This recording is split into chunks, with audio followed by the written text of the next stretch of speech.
ಕೇಸ್ನಲ್ಲಿ ಜೈಲು ಸೇರಿರೋ ಪ್ರಜ್ವಲ್ ರೇವಣ್ಣಗೆ ಬಿಳಿ ಬಟ್ಟೆ ಜೊತೆಗೆ ಕೈದಿ ನಂಬರ್ ಕೂಡ ಕೊಟ್ಟಿದ್ದಾರೆ. ಅತ್ಯಾಚಾರಿಗೆ ಜೀವಾವಧಿ ಶಿಕ್ಷೆ ಆಗ್ತಾ ಇದ್ದಂತೆ ಮಹಿಳೆಯರು ಫುಲ್ ಖುಷಿಯಾಗಿದ್ದಾರೆ. ಪ್ರಜ್ವಲ್ರ ಜೈಲು ವಾಸದ ಫಸ್ಟ್ ಡೇ ರಿಪೋರ್ಟ್ ಇಲ್ಲಿದೆ ನೋಡಿ.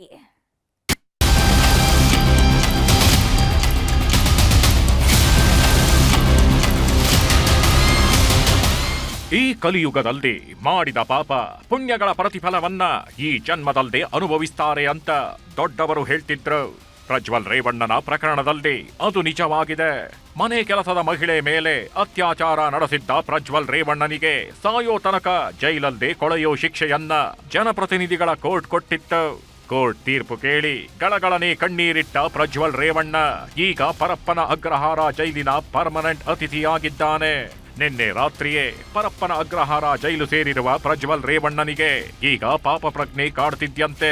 ಜೈಲಿನ ಕಂಬಿಗಳನ್ನ ಗೆಣಿಸಿಕೊಂಡು ಕೂತಿರೋ ಮಹಾನುಭಾವನಿಗೆ ಕೋರ್ಟ್ ಇಷ್ಟು ದೊಡ್ಡ ಶಿಕ್ಷೆ ಕೊಡುತ್ತೆ ಅಂದುಕೊಂಡಿರಲಿಲ್ಲ ಅಂತ ಬ್ಯಾರಾಕ್ ಒಳಗೂ ಗೊಳೋ ಅಂತ ಅಳ್ತಿದ್ದಾನಂತೆ.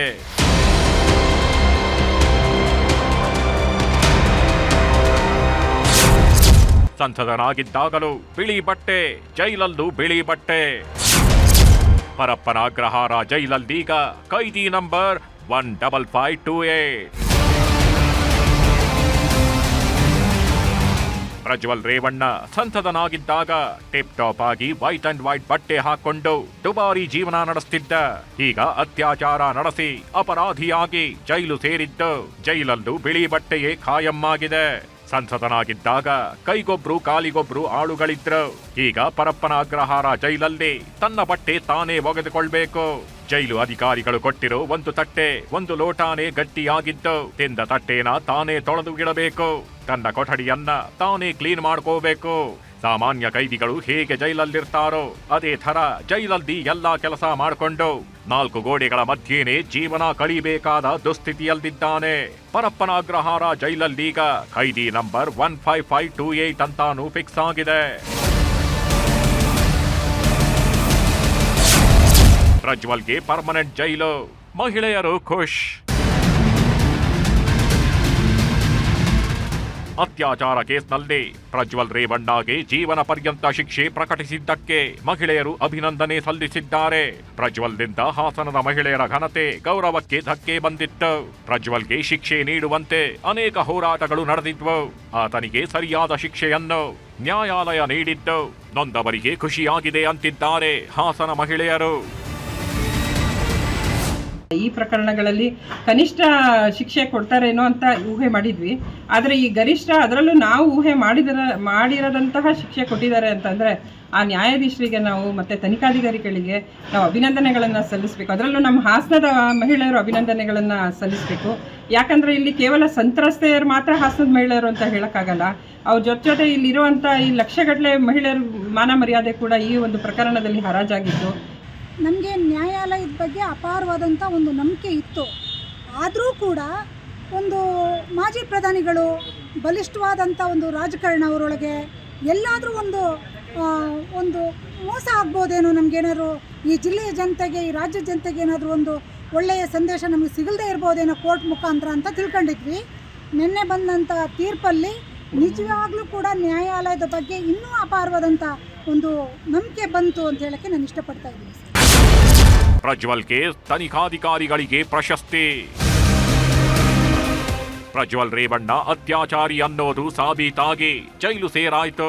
ಪ್ರಜ್ವಲ್ ಕೇಸ್ನಲ್ಲಿ ಸಿಐಡಿ ಎಸ್ಐಟಿ ಮುಖ್ಯಸ್ಥ ಡಿಕೆ ಸಿಂಗ್ ಅವರ ತಂಡ ನಡೆಸಿದ ತನಿಖೆಗೆ ನಿನ್ನೆ ಜನಪ್ರತಿನಿಧಿಗಳ ಕೋರ್ಟ್ನ ನ್ಯಾಯಾಧೀಶ ಸಂತೋಷ್ ಗಜಾನನ ಭಟ್ ಅಭಿನಂದನೆ ಸಲ್ಲಿಸಿದ್ರು. 14 ತಿಂಗಳಲ್ಲೇ ಪ್ರಕರಣ ಮುಗಿಸಲು ಒದಗಿಸಿದ ಸತ್ಯ ಸಾಕ್ಷಿಗಳಿಗೆ ಜಡ್ಜ್ ಅವರೇ ಶಹಬಾಸ್ ಗಿರಿ ಕೊಟ್ಟಿದ್ರು.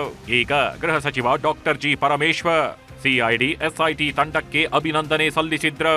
ರಾಜ್ಯದ ಮಟ್ಟಿಗೆ ನಿಜಕ್ಕೂ ಇದು ಐತಿಹಾಸಿಕ ತೀರ್ಪು. ಪೊಲೀಸ್ ಇಲಾಖೆಗೆ ಒಂದು ಕೀರ್ತಿ ಬಂದಿದ್ದು. ತನಿಖೆ ನಡೆಸಿದ ಎಸ್ಐಟಿ ತಂಡಕ್ಕೆ ಸಿಎಂ ಪದಕ ಕೊಡಿಸ್ತೀವಿ ಅಂದ್ರು. ಜೊತೆಗೆ ರಾಷ್ಟ್ರಪತಿ ಪದಕಕ್ಕೂ ಶಿಫಾರಸು ಮಾಡ್ತೇವೆ ಅಂದ್ರು.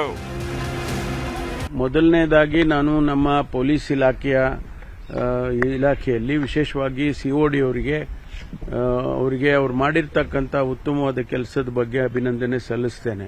ಇದು ನಿಜಕ್ಕೂ ಕೂಡ ಒಂದು ಹಿಸ್ಟಾರಿಕಲ್ ಡಿಸಿಷನ್. ಜಡ್ಜ್ಮೆಂಟು. ಸಾಮಾನ್ಯವಾಗಿ ಈ ಥರ ಕೇಸ್ಗಳೆಲ್ಲ ವರ್ಷಗಟ್ಟಲೆ ತಗೊಳುತ್ತೆ. ಅಂಥದ್ರಲ್ಲಿ ಅವರು 1 ವರ್ಷ 4 ತಿಂಗಳಲ್ಲಿ ಮಾಡಿದ್ದಾರೆ. ಪ್ರಜ್ವಲ್ ರೇವಣ್ಣ ಅತ್ಯಾಚಾರಿ ಅನ್ನೋದನ್ನ ಕೋರ್ಟ್ನಲ್ಲಿ ಸಾಬೀತುಪಡಿಸಿ ಜೈಲಿಗಟ್ಟಲಾಗಿದೆ. ಈಗ ಪ್ರಜ್ವಲ್ ರೇವಣ್ಣನ ಪರವಾಗಿ ಯಾರೊಬ್ಬರೂ ಮಾತಾಡ್ತಿಲ್ಲ. ಅಪ್ಪ ಎಚ್ ಡಿ ರೇವಣ್ಣ ಮೌನಕ್ಕೆ ಶರಣಾದ್ರೆ ಅಮ್ಮ ಭವಾನಿ ರೇವಣ್ಣ ಮನೆಯಿಂದ ಹೊರಗೆ ಬರ್ತಿಲ್ಲ. ಆದ್ರೆ ನಿಖಿಲ್ ಕುಮಾರಸ್ವಾಮಿ ಮಾತಾಡಿದ್ರು. ಕೋರ್ಟ್ ಆದೇಶಕ್ಕೆ ತಲೆ ಬಾಗ್ತೀವಿ ಅಂದ್ರು.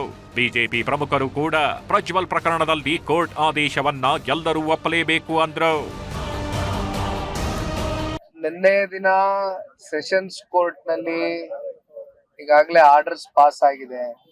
ನ್ಯಾಯಾಧೀಶರು ನ್ಯಾಯಾಲಯ ಒಂದು ತೀರ್ಮಾನವನ್ನ ಕೊಟ್ಟಂತ ಸಂದರ್ಭದಲ್ಲಿ ಯಾರೇ ಇದ್ರೂ ತಲೆಬಾಗಬೇಕಾಗ್ತದೆ. ಹಾಗಾಗಿ ಇದ್ರ ಬಗ್ಗೆ ಮತ್ತೆ ಇನ್ನು ಹೆಚ್ಚಾಗಿ ವಿಶ್ಲೇಷಣೆ ಮಾಡ್ತಕ್ಕಂತ ಅಗತ್ಯತೆ ನನಗಂತೂ ಕಾಣ್ತದೆ. ದೇಶದ ನ್ಯಾಯಾಂಗ ವ್ಯವಸ್ಥೆ ಬಹಳ ಮಜಬೂತ್ ಆಗಿದೆ. ಯಾರು ತಪ್ಪು ಮಾಡಿದ್ದಾರೆ ಅವ್ರು ಶಿಕ್ಷೆ ಅನುಭವಿಸ್ತಾರೆ. ಅವ್ರು ನೋಡ್ರಿ ಎಲ್ಲ ಅದಕ್ಕೂ ಕಾಮೆಂಟ್ ಮಾಡೋದೇನಿದೆ ಹೇಳ್ರಿ. ಅವ್ರ ಪ್ರಕರಣ ಹೊರಗಡೆ ಬಂತ ಮೊದಲು ಗೊತ್ತಿರಲಿಲ್ಲ. ಅವ್ರನ್ನ ತನಿಖೆ ಮಾಡಿದ್ರು. ಕೋರ್ಟು ಸಮಗ್ರವಾಗಿ ವಿಚಾರಣೆ ಮಾಡಿ ತೀರ್ಪು ಕೊಟ್ಟಿದೆ. ಏನ್ ಹೇಳ್ಬೇಕು? ಹಲವಾರು ವಿಚಾರಗಳಲ್ಲಿ ಕಾನೂನಿದೆ. ಅದರ ಪ್ರಕಾರ ಕೋರ್ಟಿನ ಪ್ರಕ್ರಿಯೆ ಇದೆ. ಕೋರ್ಟಿನ ಪ್ರಕ್ರಿಯೆಯಲ್ಲಿ ಆಗಿದೆ. ಅದರಲ್ಲಿ ಸರ್ವವಾಗಿ ಎಲ್ಲರಿಗೂ ಗೊತ್ತಿರುವಂಥ ವಿಚಾರ. ಈಗ ಎಲ್ಲರ ಅಭಿಪ್ರಾಯಗಳನ್ನು ಮಂಡನೆ ಮಾಡಿದ್ದಾರೆ. ಅದರಲ್ಲಿ ಏನಿದೆ ಮಾತಾಡೋದೇನಿದೆ. ಪ್ರಜ್ವಲ್ ರೇವಣ್ಣನಿಗೆ ಜೀವಾಗಿರೋವರೆಗೂ ಜೈಲಲ್ಲೇ ಇರಬೇಕು ಅಂತ ನಿನ್ನೆ ಕೋರ್ಟ್ ಬರೀ ತೀರ್ಪು ಮಾತ್ರ ಕೊಡ್ಲಿಲ್ಲ. ಯತ್ರ ನಾರ್ಯಸ್ತು ಪೂಜ್ಯಂತೆ ರಮಂತೆ ತತ್ರ ದೇವತಾಹ ಅನ್ನೋ ಶ್ಲೋಕವನ್ನು ಜಡ್ಜ್ ಉಲ್ಲೇಖಿಸಿದ್ರು. ಯಾವ ಸ್ಥಳದಲ್ಲಿ ಹೆಣ್ಣು ಮಕ್ಕಳನ್ನ ಪೂಜಿಸಲಾಗುತ್ತದೆಯೋ ಅಲ್ಲಿ ದೇವತೆಗಳು ನೆಲೆಸ್ತಾರೆ ಅನ್ನೋದನ್ನ ಉಲ್ಲೇಖಿಸಿ ಪ್ರಜ್ವಲ್ಗೆ ಶಿಕ್ಷೆ ವಿಧಿಸಿದೆ. ಹಾಗಾಗಿನೇ ಪ್ರಜ್ವಲ್ ರೇವಣ್ಣ ಜೈಲು ಸೇರಿದ್ದು. ಈಗ ಸಾಮಾನ್ಯ ಕೈದಿಯಾಗಿದ್ದು. ಎಷ್ಟು ಕೋಟಿ ಆಸ್ತಿ ಇದ್ರೇನೋ, ಎಷ್ಟು ದೇವರನ್ನ ಪೂಜಿಸಿದ್ರೇನೋ, ಮಾಡೋ ಪಾಪಕ್ಕೆ ಶಿಕ್ಷೆ ಕಟ್ಟಿಟ್ಟ ಬುತ್ತಿ ಅನ್ನೋದು ರುಜುವಾತಾಗಿದೆ. ಇಲ್ಲೇ ಸ್ವರ್ಗ ಇಲ್ಲೇ ನರಕ ಅನ್ನೋ ನಾಣ್ಣುಡಿಯೂ ನಿಜವಾಗಿದೆ. Bureau report, news 18.